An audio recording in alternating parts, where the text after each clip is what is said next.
Hey guys, what's up? How y'all doing? I'm here to talk to you guys about the new chapter of One Piece, which is on chapter 1102. This chapter right here, oh my gosh, dude. Oh my gosh.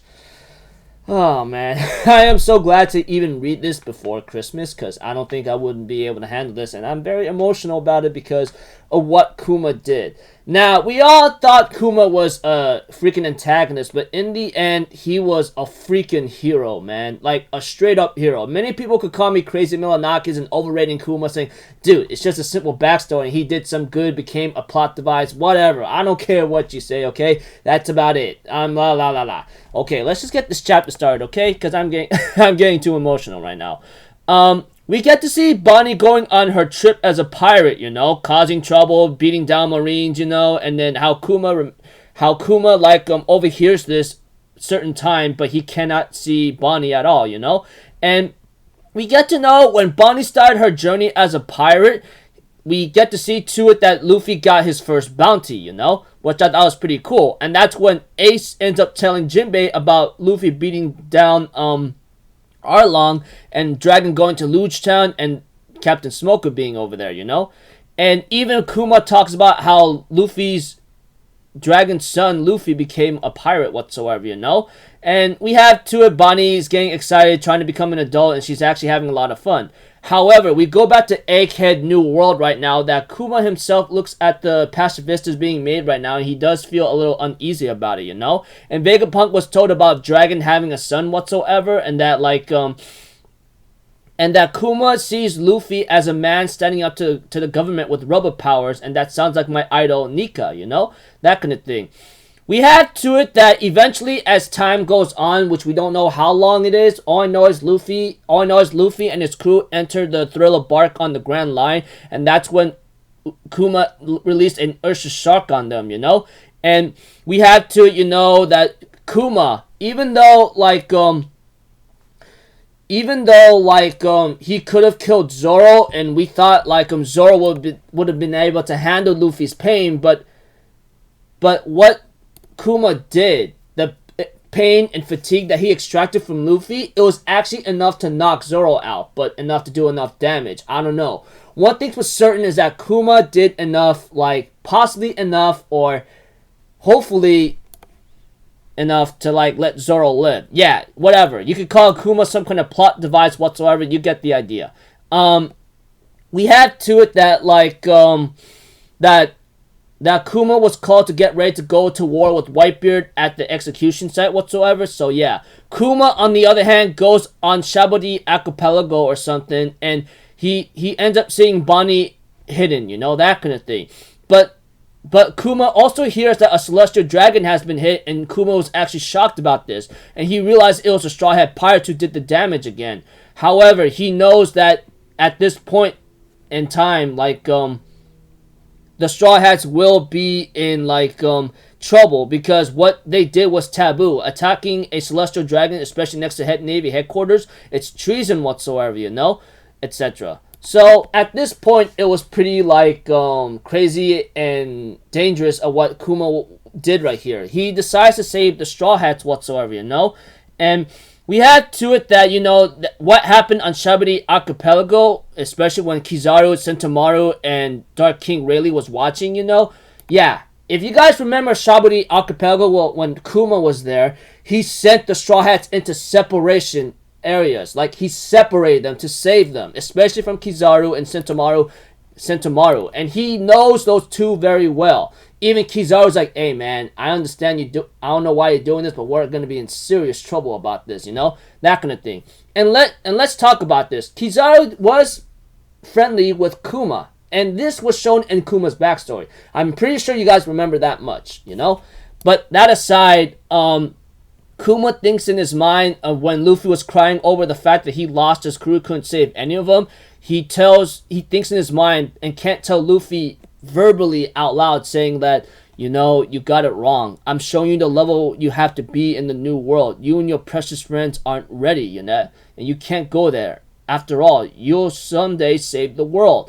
Which, you know, Luffy's goal is to never save the world. He's a pirate, but he has a dream which we don't actually see a revelation to yet, which was also shown in the anime just recently and shown in many chapters ago when Luffy talks about his dream, but Oda never explicitly showed it, you know. But Luffy is being believed by Kuma that Luffy's gonna change the world and save not only his friends but everybody, you know, that kind of thing. I don't know. One thing's for certain is that like I thought it was pretty cool. I don't know. One thing's for certain is that like Kuma saved the Straw Hats and tells him, you gotta get stronger. In the moment you enter the new world, you're dead meat. And honestly, if it wasn't for Kuma, which was mentioned by Frankie many, like 500 something or a lot of chapters ago, they would be dead. Because the new world is a brand new place, you know, involving hockey being very common, and you have to get strong, you know, and so forth. And we all know the new world was really tough. And I'm pretty sure a lot of people are disappointed with how the new world is, especially with Kaido and Big Mom. But it was bound to happen eventually. That much is to be said, honestly, you know? Because, yeah. Anyways, that aside, Kuma, like I said, going back to where I left off on, saved Luffy and told him, you're not ready yet. You gotta go into the freaking, like, get stronger. Eventually, as time continues on, I think before the new war, he enters the war with Whitebeard, there's a scene with Vegapunk talking to like Saint J Garcia, which he is a powerful, good antagonist so far, or villain, however you want to call him. We have to it. They end up talking with each other, saying that Saint J Garcia wants to plant a self-destruction device into like freaking like into Kuma, which freaking Vegapunk was very much like angry about, but Saint J Garcia, he needs to have freaking like countermeasures, contingencies, because he knows how strong Kuma is, not just only with this devil fruit power, but also with the machinations and other things happening to himself in his body. You get the idea. We've seen what Kuma can do more times than we can count. We've seen it at Thriller Bark, just a part of it. Then we see it at Shabudi Archipelago, although he hasn't shown his real strength. And then we've seen it at the Marineford War arc. And then we see a little bit more about that during, like, in the New World arc, which was not much until many years later. Because, you know, I mean, when making these chapters weekly, it's really tough. You get the idea. So, going back to where I'm coming from, going back to where I left off on, Saint J Garcia tells Vegapunk, place a self-destruction killing device in Kuma, just in case if he turns rogue, you know? He wants to be prepared, and he warns Vegapunk, don't you do that. If you do this, you're going to be betrayed and you will be killed, you know? We have to it that eventually Vegapunk talks to Kuma one last time before everything gets wiped out, you know? And so forth. However, Kuma does ask Vegapunk to install one last programming, and that is to protect the ship of the Straw Hat Pirates until one of them returns. And that, like, yeah, we do know that was shown a bit when it comes to, like, Kuma, you know? He wants to guard the Straw Hat's pirate ship until one of them comes home. And that's what he's been doing for the last 2 years when Luffy and his friends went to go train for, to get stronger for the new world. You get the idea, you know? And by that time, Kuma says he won't be able to see the growth, but he also believes Luffy's gonna be the hero, you know? That and so forth. He's gonna change the seasons someday, you know? And we have to it that that Kuma decides to extract his memories to like decides to extract his memories, but whoever touches it, it will disappear soon. And we all know who touched those memories of that bubble thing, you know, etc. And we have to it eventually that, like, we get to see the memories of Kuma from when he was a child, from a baby up to where he is right now, from, like, Ginny and then, you know, Bonnie.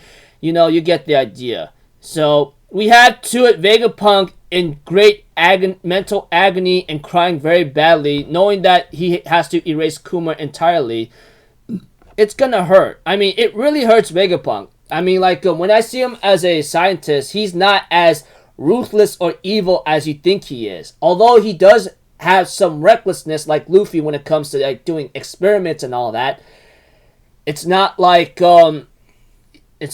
he has morals, he has grounds. However, when it comes to a scientist such as Saint J. Garcia, he doesn't care. He's just like this ruthless, overarching antagonist or controller or oppressor that does whatever he has to in order to like get the job done. So, Vegapunk in great agony and reluctance erases Kuma's memories, but not before he says like you are a hero. While we get to see everyone who apparently sees this happening, they end up praying along with Sentomaru, while Vegapunk himself cries in agony, knowing that what he has done and what he had to do, what he has done, really put a lot of agony not only on his mental health but also his heart. Mental heart. You get the idea. And by that time, we go back to present time, and so forth, that like Kuma tells Vegapunk, yeah, if you see her again, can you tell her happy 10th birthday? And that's when Bonnie, finally realizes that her father loved her very much, and that like and that everything she saw in those memories of Kuma finally took a toll, and she finally teared up very badly. All those letters he wrote, that kind of thing. Everything she saw from Kuma when he was a baby up until now to present time before he got his memory, his entire personality erased, Yeah, that's when Bonnie, like, is the only thing he has in his heart right now, that kind of thing. So, yeah, this was very devastating and very emotional depending on your point of view or how you like feel about One Piece and its characters, When it comes to Oda, he knows how to like write these backstories tremendously and knows how to bring in some dark traits or aspects of humanity when it comes to the government involved or anywhere else, You get the idea.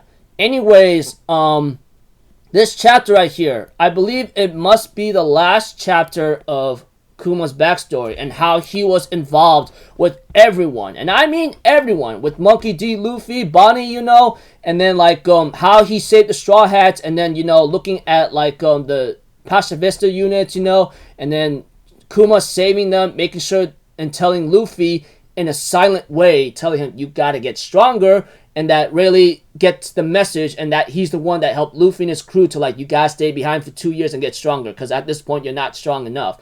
You get the idea, that kind of thing. Of course, Kizaru and Sentomaru does feel uneasy about it because, you get the idea.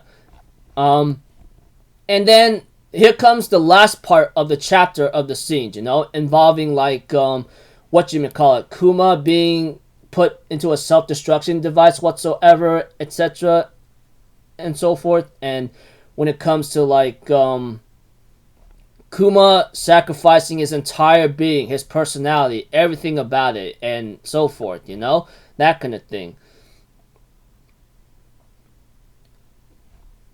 And Sentomaru, or should I say like Kuma finally getting his entire personality erased, but not before he asked Vegapunk to like let him guard the Straw Hat ship until one of them returns, and it was agonizing. And of course, Bonnie saw all of that the moment she touched the memory bubble of Kuma when he decided to have it extracted, and so forth. So pretty much, if I think about it, now that Bonnie has a reason to hate Saint J. Garcia, and I can't blame her, but when I look at Saint J. Garcia, he is the one that caused all this pain and suffering to Kuma. And when I look at the 5 Gorosei, they're all ruthless. And when they talk with each other, the only one I see so ruthless and ridiculously antagonistic and villain to not only the Straw Hats and Kuma is Saint J. Garcia. I don't know what the other Gorosei are capable of or what their personality traits are, but I am sure, 100% sure, that we will get into their backstory soon and what they did and so forth. But whatever. So, yeah, this really, really sucks, and it really, really, really hurts, man. I mean, like, imagine people reading this chapter on Christmas Day, man. I don't think they'll be holding back the tears. Even for me, I'm I'm emotional very badly about it. To think that this happened, damn, dude. So, yeah, don't know what's bound to happen next, but one thing's for certain, when the next chapter comes out, I won't be able to talk about it entirely yet, maybe until that certain week of Sunday, because I'm off to go somewhere, which I will make an announcement soon, and so forth. So, until then, people, I'll see you guys in the next video. So, I'm off as it'll. Have a good day. I'll see you guys next time, alright? Peace out. Bye-bye. Toot-toot-toot.